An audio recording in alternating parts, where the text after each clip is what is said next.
Hey, what's up les bergers? Aujourd'hui une vidéo qui va un petit peu sortir de l'ordinaire avec de la politique et l'élection américaine.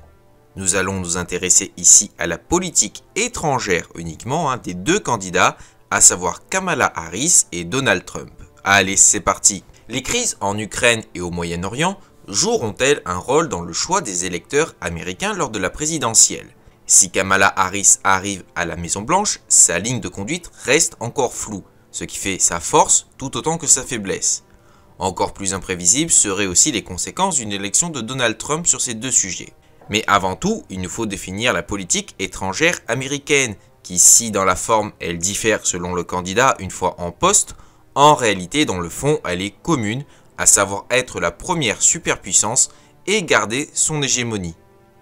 La grande stratégie consiste à définir une approche globale pour défendre et promouvoir sur la durée les intérêts nationaux, aussi bien par la force militaire que la diplomatie, l'économie et les valeurs.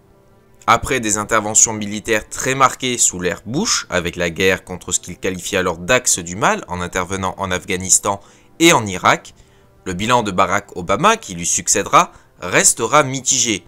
En effet, durant ses discours, il expliquera que l'action militaire ne peut être la seule option, même s'il dispose alors du meilleur outil au monde. Pour autant, derrière ces discours de façade et l'obtention d'un prix Nobel de la paix moins d'un an après son arrivée au pouvoir, la réalité est bien différente derrière le président cool.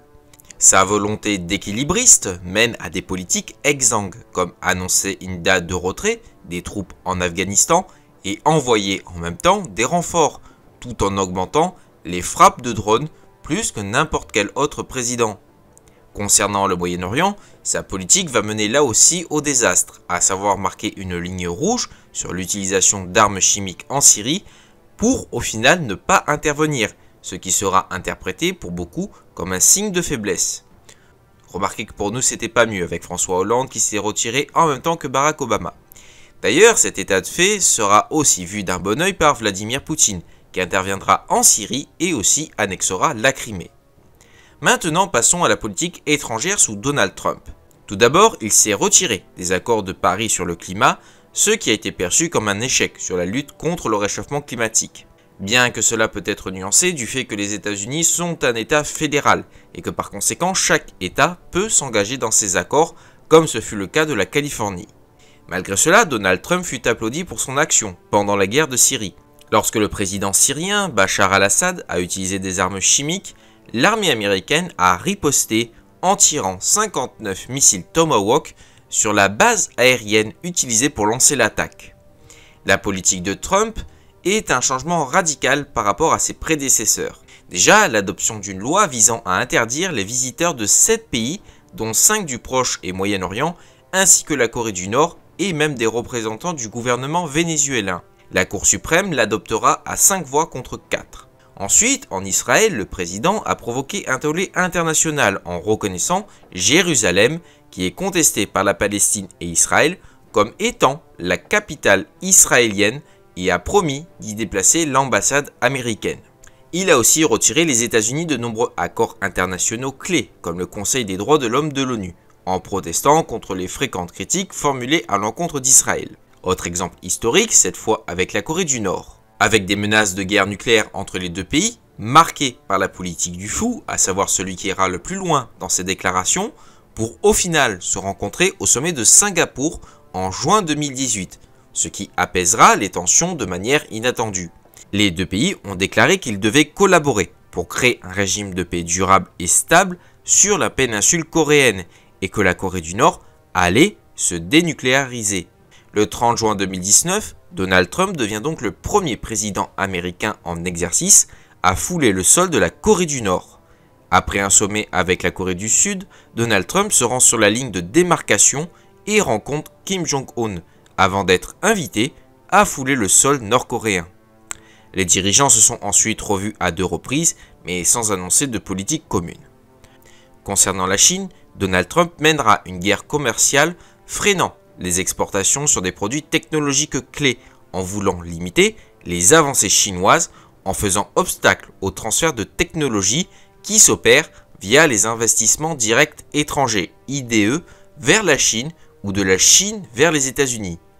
Ce choix conduit à un changement radical vis-à-vis de la mondialisation. Il augmentera aussi les frais de douane et les exportations chinoises vers les États-Unis baisseront de 35 milliards de dollars en 2019. Cette politique profitera à Taïwan, dont les exportations augmenteront à 4,2 milliards de dollars. Sous Biden, cette politique sera un temps abandonnée avant d'être prise suite à des scandales d'ingérence avec du matériel de télécommunications chinois et d'équipements radio. Bon, alors tout cela n'était qu'un bref historique. Concernant l'élection en cours, il faut savoir que traditionnellement, la politique étrangère n'est pas un thème central de campagne dans l'élection présidentielle américaine.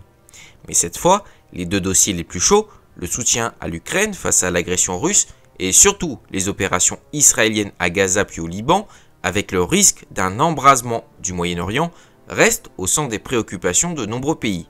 Abordons du coup le premier point, à savoir la situation en Ukraine. La position de Donald Trump suscite un malaise parmi les pays qui soutiennent la résistance de l'Ukraine à l'invasion russe. Les partisans européens de l'Ukraine craignent qu'une présidence Trump n'affaiblisse le soutien apporté au pays et n'encourage la Russie à agir sans retenue. En public, Kamala Harris a apporté son soutien total au président Biden pour l'envoi de matériel militaire à l'Ukraine pour sa résistance à l'invasion russe de 2022. Elle a déclaré « Nous devons absolument adopter un financement pour l'Ukraine et pour Israël. Ce que nous devons faire autour de toutes ces questions est d'une importance capitale. » Concernant Donald Trump, c'est plus compliqué de se faire une idée. Donald Trump, qui a rencontré Zelensky en septembre 2024, a exprimé sa sympathie pour le peuple ukrainien tout en critiquant la gestion du conflit. Selon lui, Biden est l'instigateur de cette guerre, pointant du doigt une diplomatie inappropriée qui aurait, selon ses dires, conduit à l'invasion russe. Trump a affirmé qu'un président doté de la moitié d'un cerveau aurait pu éviter cette guerre. C'est pas moi qui le dis, c'est lui. Le candidat républicain, qui fait campagne pour un retour à la Maison-Blanche, a réitéré qu'il pourrait résoudre le conflit en 24 heures s'il était élu. Il affirme que sa relation avec Vladimir Poutine et son respect présumé au niveau international lui permettraient de mettre rapidement fin aux hostilités. Malgré les critiques répétées de Trump sur l'aide militaire massive des États-Unis à l'Ukraine, Zelensky avait qualifié la réunion de productive. Le président ukrainien avait partagé sur les réseaux sociaux que lui et Trump étaient d'accord sur la nécessité d'arrêter la guerre et que Poutine ne devait pas en sortir vainqueur. Malgré ces propos conciliants de la part de Zelensky, l'incertitude plane sur le soutien américain à l'Ukraine en cas de victoire de Trump en novembre. Alors que Joe Biden a récemment annoncé une nouvelle aide de 8 milliards de dollars pour renforcer la défense ukrainienne, la position de Trump sur la poursuite de cette aide reste floue. Concernant l'OTAN, par contre, là, pas de doute possible. Kamala Harris a promis que les États-Unis respecteraient toujours leurs obligations en matière de soutien à l'OTAN, l'alliance de sécurité entre les pays européens et nord-américains. Pour Donald Trump, par contre, si les pays membres ne respectent pas les 2% du PIB alloués à la défense de leur pays, il retirera son pays de l'OTAN et encouragera même la Russie à envahir les autres pays. Évidemment, vous vous doutez bien du tollé que cela a suscité parmi ces déclarations. Mais force est de constater que les déclarations choc fonctionnent puisque 23 pays membres de l'OTAN dépenseront 2% du PIB dans leur défense en 2024. Pour la situation sur la guerre au Proche-Orient, si Kamala Harris a apporté son soutien à Israël le 7 octobre, son discours a depuis évolué. Kamala Harris se doit de rester sur une ligne de crête, à devoir ménager l'aile progressiste de son parti, qui insiste pour que l'administration Biden, qui est impuissante, fasse plus pression pour un cessez-le-feu, mais elle doit aussi faire face à la majorité de l'électorat démocrate, traditionnellement très solidaire d'Israël. Elle doit donc se contenter de déclarations très génériques, d'autant qu'elle est tenue à une certaine réserve, car elle restera encore pour 6 mois après le vote, la vice-présidente de Joe Biden jusqu'à la passation de pouvoir le 20 janvier prochain. Elle se doit d'assumer ses choix et son impuissance, même si, à la marge, elle fait entendre sa différence, notamment sur la tragédie humanitaire en cours et son aide à apporter, tout en rappelant l'indéfectible soutien à l'État hébreu. Quant à Donald Trump, vous vous en doutez, au vu du soutien qu'il a apporté à Israël durant son mandat, il restera sur cette même ligne, invitant même Israël à frapper les sites nucléaires iraniens. Là aussi, est-ce de la provoque ou non? L'avenir nous le dira. Enfin, un dernier point avec l'Asie. Comme Donald Trump, Kamala Harris a critiqué la Chine. Contrairement à Donald Trump, elle ne s'est pas concentrée sur les tarifs douaniers, mais sur les luttes de pouvoir géopolitique. Elle a accusé la Chine d'intimidation au sujet des différents territoriaux en mer de Chine méridionale. En retour, Pékin a accusé Washington d'être la main noire à l'origine des tensions dans les eaux contestées. Alors que Donald Trump met en avant ses rencontres avec le président chinois, Kamala Harris a adopté une position beaucoup plus conventionnelle, apportant un soutien verbal à ses alliés traditionnels.